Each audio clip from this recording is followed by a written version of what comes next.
welcome to my video. This is going to be a series of videos on how I'm going to make a custom build quadcopter. I've been working on the design for probably about 3 months now, and I decided I want to use this 3/4 inch metal aluminum tubing. I'm going to use that as a frame, and I'm going to cut it.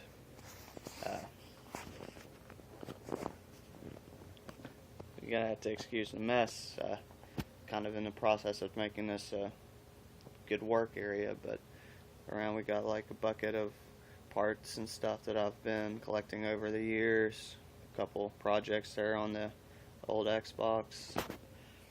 Another blue container full of stuff and a old Steelers tie. Then you got your various degreasers, paints, PVC primers. That's for other projects that I've been doing. A couple of old computers that I've used for parts. And then cobalt. Love this toolbox. And then we have this old Briggs & Stratton 4-cycle engine that I've been cleaning and restoring for the last month. I've got a lot of projects that I've been working on, but where I am still in college, I barely have enough time doing that, a full-time job. But I will try to get these done as best as I can.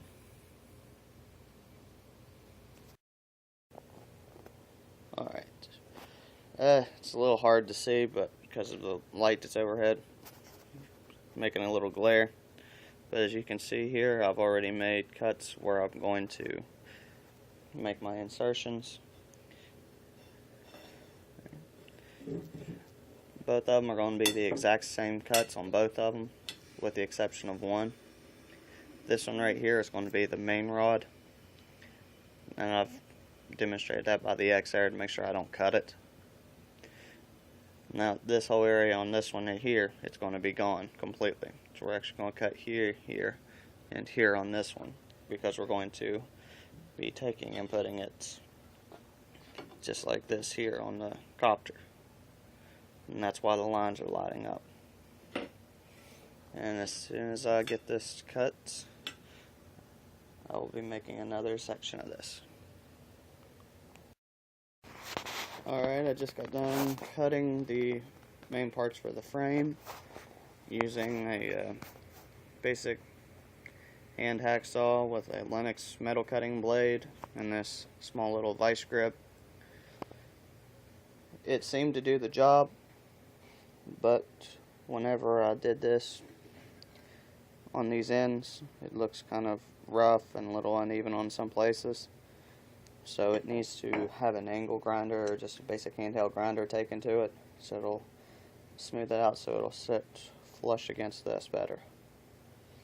But as of right now, where this is a prototype, it shouldn't really matter, because I'm just going to stick a couple bolts through here with some L brackets, and then in any kind of gap I have there to kind of seal it, I will just use some like JB weld or something like that. So the next step in this will be to align them like so.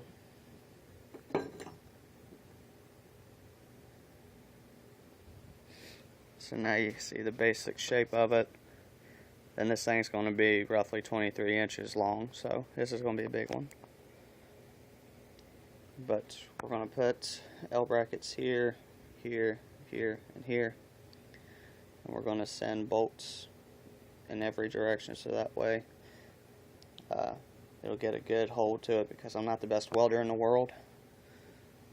But I'm going to put some split lock washers on it, so that way it'll help hold it together better. But like, see this place right here, this little gap, that'll have to be replaced or ground down or put in some of that JB weld to seal it. Because I don't know if I'm going to do it or not, but I might try to send the wires to go to the motors up through these tubes. And if there's water in there, I don't want it to fry anything. So the next part will be drilling the holes and preparing the L brackets. Well, I got the frame built now. I used these little L brackets in these corners. Needed 4 of them. These are like $5 at Lowe's. You get like 4 to 6 of them in a pack.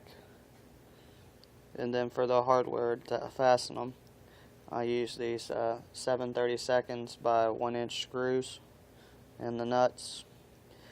I'm going to have to go and pick up some split lock washers tomorrow, but looking at the frame, it looks pretty solid for right now, just since it's a prototype. But you can still see where it needs to be sealed there.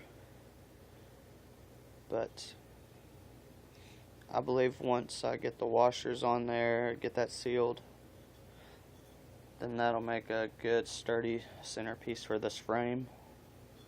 So then the only thing I have left to do on the frame now is for these ends here. The way that I'm going to mount the engines on these, or the motors, is I'm going to use I think it was 1 inch PVC at 90-degree elbows, one on each one of them. But now I'll get more into actually doing that the next segment. But yeah, that's pretty much how I did the frame for it. Thanks for watching.